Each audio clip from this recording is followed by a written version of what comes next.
Est-il possible pour nous de distinguer quelle est la volonté de Dieu? Eh bien, on va voir ce que la Bible en dit aujourd'hui à l'émission La Parole vivante.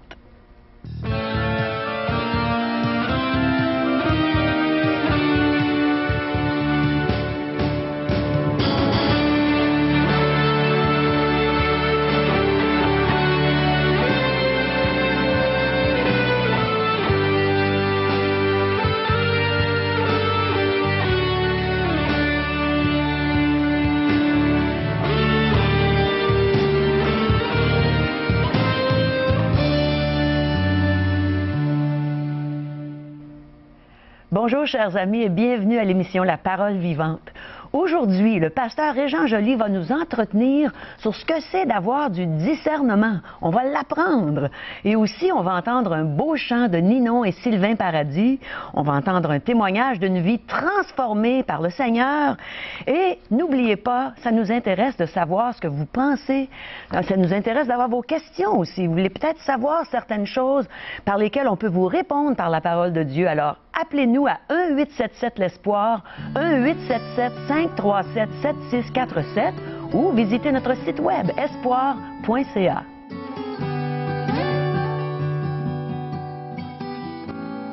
Alors, rebonjour, on est avec Régent. Bonjour Régent. Bonjour Caro et bonjour à nos amis téléspectateurs qui sont là pour le rendez-vous avec Parole vivante. As-tu une réponse pour notre petite question? J'ai une réponse et cette réponse se trouve dans le livre des livres, la Bible. Nous venons au monde avec des sens, l'odorat, l'ouïe, la vue, le toucher. Mais si on venait au monde avec un sens en moins, on se sent handicapé, hein? Qu'est-ce qu'on fait? Imaginez, supposons on vient au monde sans l'odorat. On ne pourrait pas sentir le parfum des fleurs ou la bonne cuisine qu'on pourrait avoir à la maison, ainsi de suite. Oui. Et privé comme ça d'un sens. À vrai dire, on vient tous au monde handicapés. Il nous manque tous un sens. Alors, qu'est-ce qu'il faut faire? Le sens du discernement. Comment discerner les choses entre les choses mauvaises et les choses bonnes, mais aussi entre les choses bonnes et les choses meilleures.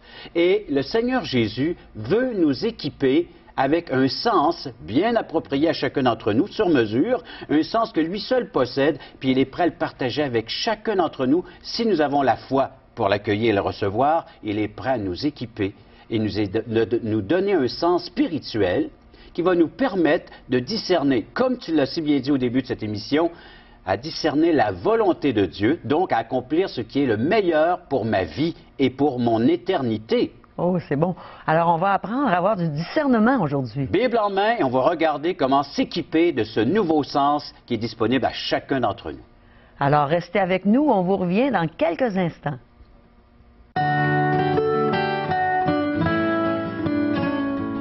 Une vie transformée par la puissance de Dieu. C'est ce que vous allez entendre dans les prochaines minutes.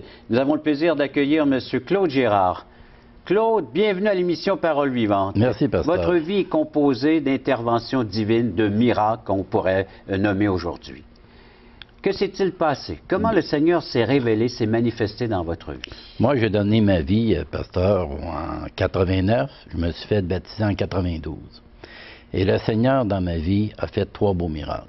Moi, j'avais des dépendances. J'étais un joueur compulsif, un alcoolique et un ex-fumeur. Maintenant, je suis complètement libéré par ça, par la grâce de Dieu. Et je peux avancer dans la Bible parce qu'anciennement, je ne pouvais pas le faire. J'étais bloqué. Parce que ces dépendances-là vous empêchaient de grandir et de bénéficier de cette croissance spirituelle qu'on retrouve dans les Saintes Écritures. C'est ça. Je ne pouvais pas grandir avec le Seigneur, mais maintenant que je suis libéré, là, je peux grandir. Quel est le cheminement que Dieu vous a fait passer, emprunter pour que vous puissiez aujourd'hui nous parler de délivrance? Le plus beau cheminement que le Seigneur a fait, moi, c'est dans la Bible. C'est quand je lisais dans Jean 3,16. Moi, ça, c'était la libération totale pour moi. Pouvez-vous nous lire ce Jean 3,16 pour que les gens puissent prendre connaissance de cette puissance de l'Évangile, de cette parole vivante, efficace encore aujourd'hui pour quiconque voudrait être délivré? De peu importe l'esclavage et de la pratique qu'ils ont, ils peuvent en être délivrés aujourd'hui même. Citez-nous Jean 3,16, M. Gérard. Pour que tous ceux qui placent leur confiance en lui aient la vie éternelle, oui, Dieu a tant aimé le monde qu'il a donné son Fils unique pour que tous ceux qui mettent leur confiance en lui échappent à la perdition et qu'il ait la vie éternelle. Alors c'est Dieu ça. promet un don gratuit de la vie éternelle en son Fils, et à ceux qui reçoivent ce Fils ont pleinement cette vie éternelle. C'est ça. Moi, j'ai couru après le gros lot toute ma vie. Et là, le gros lot, je l'avais, mais je ne le voyais pas. J'avais la vie éternelle que le Seigneur m'avait donnée. Et ce qui vous empêchait de voir ce gros lot, c'était ses dépendances, entre autres. Donc, vous étiez gambler. Vous alliez jouer à tous les jours, c'était Oui, régulier. Vous régulier. dépensiez des sommes d'argent dans ces machines-là à sous. Exorbitant. Oui. Et puis après ça, vous étiez bien esclave, il va sans dire, de la boisson. De la boisson aussi. Et le Seigneur vous a dirigé vers une thérapie. Oui, le Seigneur m'a dirigé vers une thérapie. Et ça, c'était une belle révélation. C'était un miracle. Il a mis même des chrétiens sur mon chemin qui étaient là. Alors, pendant que vous suiviez cette thérapie-là, il y avait d'autres personnes qui étaient en contact avec vous, qui Oui. lisaient aussi la parole de Dieu. Qui lisait la Et Bible. qui devenaient un aide pour vous, un secours, Oui. un appui. Oui, oui, c'est là. Il voulait me démontrer qu'il ne m'a pas laissé seul. Son chemin était fait. Et moi, là, je ne pouvais pas jamais penser qu'il y aurait eu des chrétiens qui auraient été là. Puis il les a mis sur mon chemin.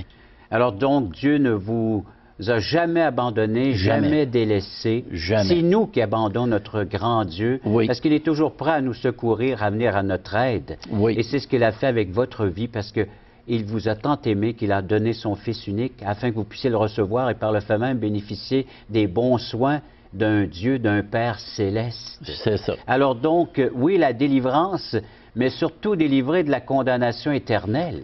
Oui, parce que je m'en allais directement en enfer si j'aurais pas eu cette Et belle c'est là le libération. gros lot, comme vous dites. C'est ça, le gros. Alors oui, votre vie était composée, il va sans dire, de ces dépendances, mais un jour, la délivrance, point par point, jusqu'à ce que vous obteniez aujourd'hui cette assurance d'être son enfant et que votre Dieu devienne votre Père céleste. Et voilà, c'est ça. Ça, c'est le plus beau cadeau Le plus beau que vous cadeau. pouviez recevoir en tant qu'être humain. Oui, oui. Monsieur Gérard, merci beaucoup. Merci, et je tiens à pasteur. préciser à nos téléspectateurs qu'eux aussi peuvent recevoir ce même cadeau aujourd'hui même.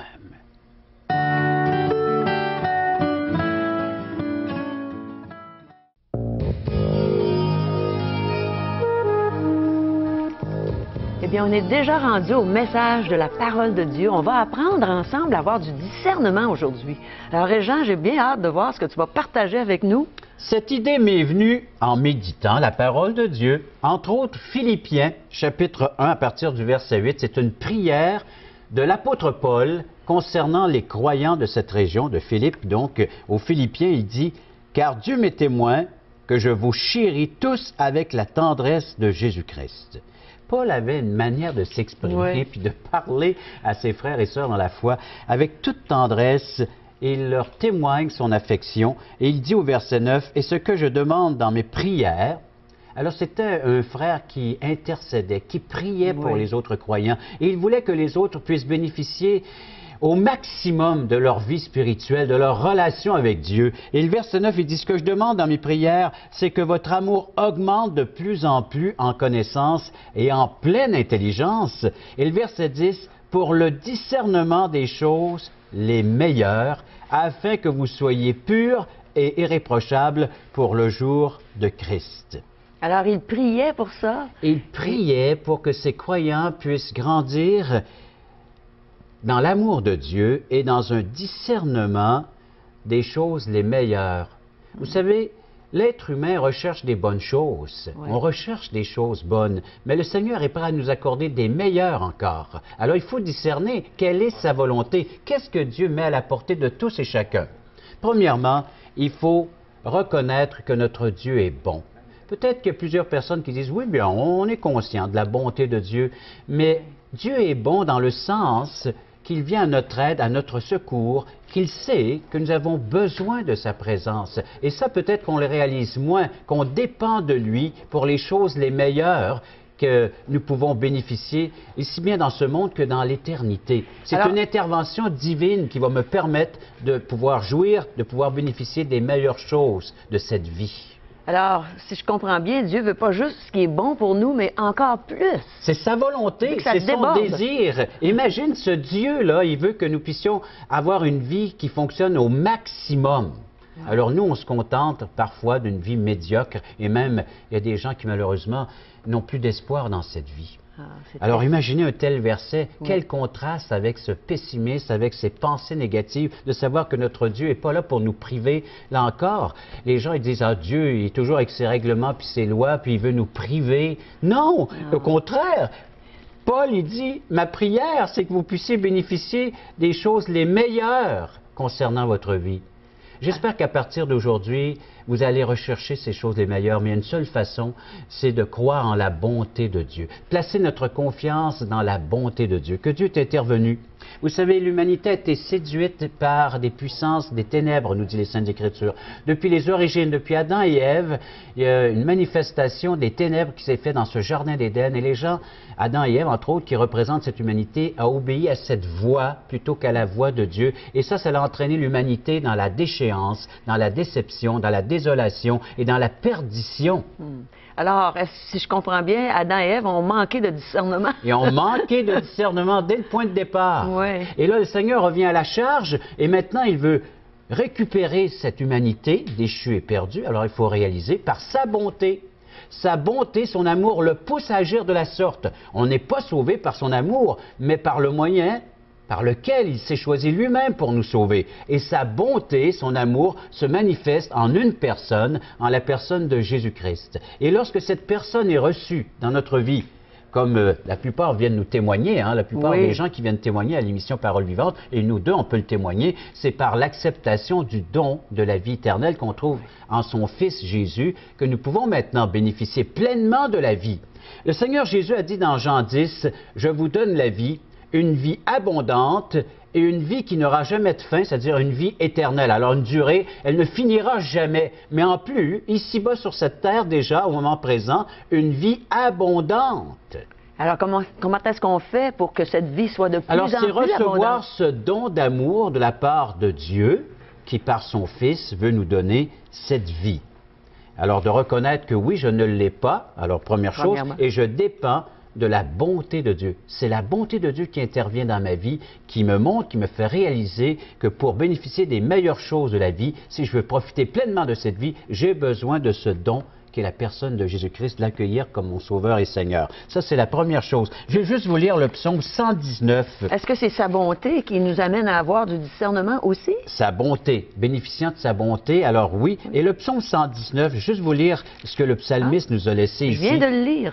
Oui, c'est un long psaume concernant les lois, les règlements et puis de Dieu. Mais le verset 65, il nous est dit, « Tu fais du bien à ton serviteur, ô Éternel, selon ta promesse.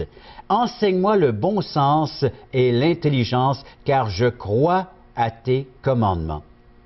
Avant d'avoir été humilié, je m'égarais, maintenant j'observe ta parole. Tu es bon et bienfaisant, enseigne-moi tes statuts. » Alors on doit désirer connaître sa parole. Et ça, ce désir-là nous vient parce que Dieu a semé en nous ce désir de le connaître, de le comprendre, de saisir ce qu'il met à la portée de chacun d'entre nous. Deuxième point, il faut également distinguer donc sa grâce. C'est une grâce qui nous est offerte. Ce n'est pas un dû, ce n'est pas une mérite. Vous savez, souvent les gens vont essayer de chercher auprès de Dieu, de s'accaparer des choses, soit en pratiquant une religion, une philosophie de vie, en pratiquant le bien, en aidant, en soutenant les autres. Oui, mais ce n'est pas comme ça que nous allons obtenir les choses de Dieu, parce que c'est un cadeau, c'est gratuit, c'est un don gratuit, nous dit les Saintes Écritures. J'allais te demander, qu'est-ce que c'est une grâce exactement? Une grâce, c'est une faveur non méritée. Bon. Alors, il faut reconnaître que nous ne pouvons ni gagner, ni mériter ce don de la part de Dieu. C'est en le recevant avec gratitude, avec action de grâce, avec remerciement. Alors, je dépends de Dieu. Vous savez, comment faire pour distinguer? Bien souvent, on a de la pression qui vient de l'extérieur. Il y a beaucoup de gens qui vont nous mettre de la pression sur notre vie pour qu'elle s'améliore. Et ça, la Bible appelle ça du légalisme, des gens qui essaient de travailler de l'extérieur pour essayer de nous changer. Alors que Dieu, lui, c'est de l'intérieur. Ouais. C'est une force qui vient de l'intérieur, c'est son Esprit Saint qui veut nous convaincre, premièrement, de péché, de justice et de jugement, c'est-à-dire qu'il veut nous convaincre de notre besoin d'entrer en relation avec Dieu par son Fils qui vient nous pardonner, qui vient nous réconcilier, qui vient nous donner l'assurance que nous sommes un enfant de Dieu et que nos péchés, cette dette que nous avions envers Dieu a été payée entièrement. C'est merveilleux. Et par son sang, je suis lavé et purifié. Et ça, c'est une grâce. Et voilà les choses les meilleures qu'il veut que je puisse bénéficier de ma vie. Donc, entrer en relation intime et personnelle avec mon Dieu par l'unique moyen, le seul sacrifice acceptable aux yeux de Dieu. C'est un sacrifice saint, sans tache, sans péché. Et le seul unique être humain qui était sans péché, sans tache, c'est la vie du Seigneur Jésus-Christ. Tous les autres humains sont des pécheurs. Et on ne peut pas donc gagner une faveur de la part de Dieu. Et voilà pourquoi que la grâce se manifeste. Une pression qui vient de l'intérieur, qui dit, garde ce besoin, il est là, il est en toi, et seul Jésus peut le combler.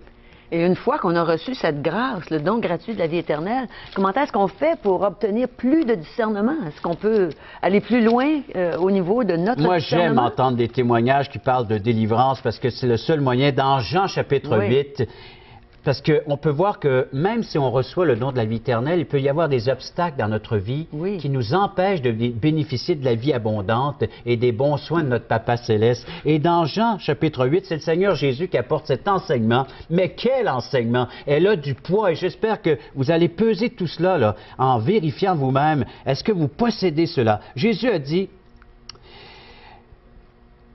Celui qui, dans Jean chapitre 8, alors j'arrive, c'est ça, je cherchais mes textes.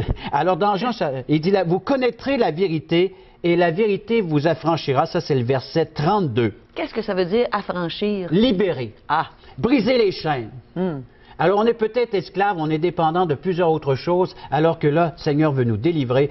Verset 36, il rajoute, si donc le Fils, c'est son œuvre à lui. C'est pas la mienne, c'est pas par mes propres moyens, c'est pas par ma propre intelligence, ce n'est pas par mes propres forces que je peux être délivré, mais si le Fils vous affranchit, vous serez réellement libre. Et là, on va pouvoir bénéficier de ce don de discernement. Vous savez, tant que c'est obscur, tant que c'est embrouillé, c'est difficile de pouvoir discerner les choses. Tant que c'est ténèbres, les ténèbres, c'est ténébreux. Alors, mais le Seigneur vient faire la lumière, il vient nous éclairer, il enlève le brouillard, il dissipe tout cela, parce qu'il est lui-même la lumière, puis la lumière repousse les ténèbres, repousse ce qui peut nous empêcher de voir clairement la volonté de Dieu. Alors oui, croire, il va sentir en sa bonté, croire en sa grâce, et le dernier point, de recevoir sa pensée.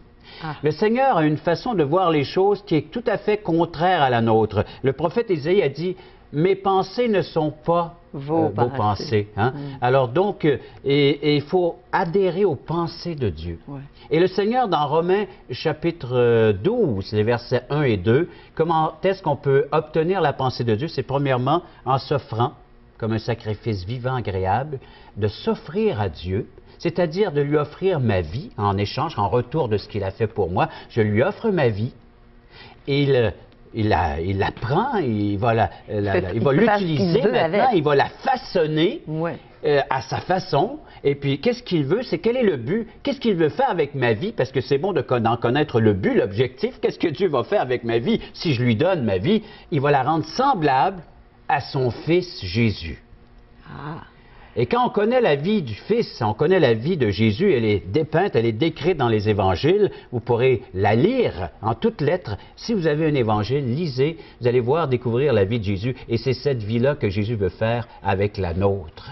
Est-ce que c'est par la lecture, justement, de la parole de Dieu qu'on peut apprendre ce qui en est de la vie de Jésus pour avoir cette vérité, puis il va accomplir son œuvre de délivrance. Et par le fait même, il va nous former, un peu comme le potier et l'argile. C'est un autre prophète qui utilise cette même illustration-là. Alors, Dieu, il est le potier, et nous sommes de l'argile. Et que fait le potier? Il va donner à cette argile, à cette boule de terre, la forme qu'il veut. Et puis, c'est ce qu'il va faire, un beau vase, un vase d'honneur, et puis un vase qui va être utile pour lui, agréable pour lui. Et c'est ce qu'il veut faire avec chacun d'entre nous. Parce que depuis Adam et Ève, nous venons au monde déformés. C'est-à-dire, les gens, voyons donc, pas seulement physiquement, il y en a qui, mais c'est spirituellement. Il nous manque, il va sans dire, ce discernement qu'on a grandement besoin. Parce qu'aujourd'hui, de plus en plus, on a besoin de discernement spirituel, de discerner quelle est la volonté de Dieu, qu'est-ce que Dieu attend de chacun d'entre nous. Et c'est ces versets qui vont nous le dire. Un dernier verset, j'aimerais qu'on puisse regarder ensemble, c'est dans 1 Corinthiens, comme conclusion, 1 Corinthiens. Ça, c'est chapitre 2. C'est merveilleux. On est en train d'apprendre à avoir du discernement, Le discernement. en ce moment même. Alors, distinguer sa pensée. Et puis 1 Corinthiens, chapitre 2, il nous est dit, verset 14, « L'homme naturel n'accepte pas les choses de l'Esprit de Dieu, c'est-à-dire l'homme naturel, celui qui n'est pas né d'en haut, celui qui n'était pas né de nouveau, celui qui n'a pas reçu l'Esprit de Dieu, ne peut discerner les choses de l'Esprit de Dieu, car elles sont une folie pour lui, il ne peut les connaître parce que c'est spirituellement qu'on en juge. » Mais le verset 15 devient très intéressant, ainsi que le verset 16. « L'homme spirituel, au contraire, juge de tout, ou discerne de tout, et il n'est lui-même jugé par personne, car qui a connu la pensée du Seigneur pour l'instruire? Or, nous avons la pensée de Christ. Elle vient faire son habitacle en nous, elle fait sa demeure en nous par l'Esprit Saint. Et ça, c'est à quiconque qui veut bien le désirer, le vouloir. Elle est à la portée de tous. Cette offrande-là, ce don que Dieu offre à quiconque veut bien le recevoir et de bénéficier d'un nouveau sens, le sens du discernement. Comme il a été dit aujourd'hui, afin que quiconque croit en lui ne périsse pas, mais qu'il ait la vie éternelle. Et une fois qu'on l'a, on veut connaître davantage notre Dieu. Alors, dans sa parole, on apprend à avoir du discernement. Alors, il faut aimer cette merveilleuse parole. Et justement, Ninon et Sylvain Paradis vont nous chanter « J'aime ta parole ».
Parole Vivante vous invite à participer à l'un des nombreux merveilleux déjeuners de l'espoir. Ces déjeuners ont lieu dans plusieurs restaurants réputés de la région et vous sont offerts gratuitement. Venez entendre le témoignage d'une vie transformée par la puissance de Dieu. Pour connaître les détails concernant l'endroit, la date et l'heure pour votre région, composez le 1-877-537-7647 ou notre site web www.espoir.ca.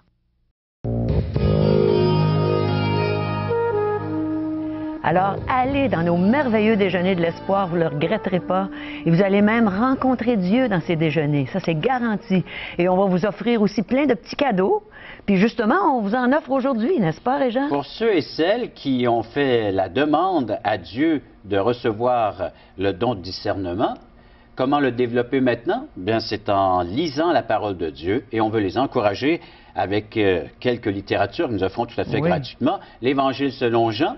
Mieux connaître le Seigneur Jésus, connaître la vérité, celle qui peut nous affranchir, nous libérer entièrement, et de pouvoir bénéficier maintenant de tous les bons soins d'un Papa céleste. Aujourd'hui, l'espoir, c'est Jésus seul. C'est un bref résumé, un court, il va sans dire, message de ce qu'on peut retrouver dans la Sainte Écriture, dans la Bible. Très bien présenté. En contact à chaque jour.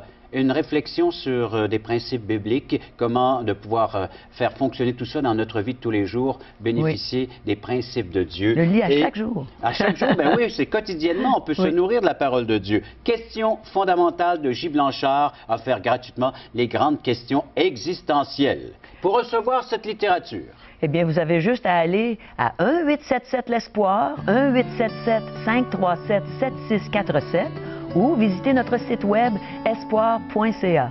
Alors, quelle joie d'avoir partagé avec vous aujourd'hui. On a appris ensemble à avoir du discernement des choses les meilleures pour notre Dieu merveilleux. Alors, à la prochaine.